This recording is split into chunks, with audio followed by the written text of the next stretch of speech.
তো এখানে একটা টমেটো কেটে দিয়ে দিয়েছি, টমেটোটা সিদ্ধ হয়ে গলে যাবে।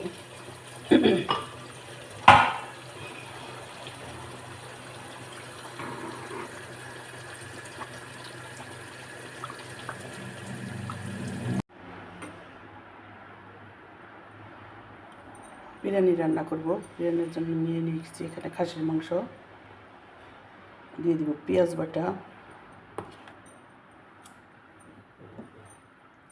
আদা বাটা, রসুন বাটা,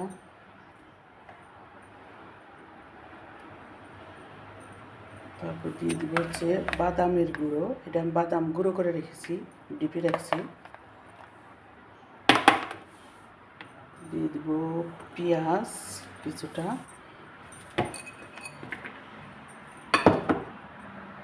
বিরিয়ানি মশলা দিয়ে দিব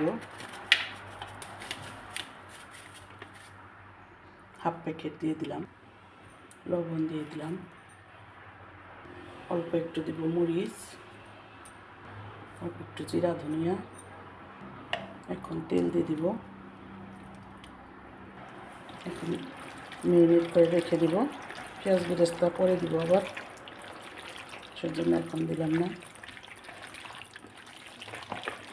আমি মাংসে কোনো দই ব্যবহার করব না।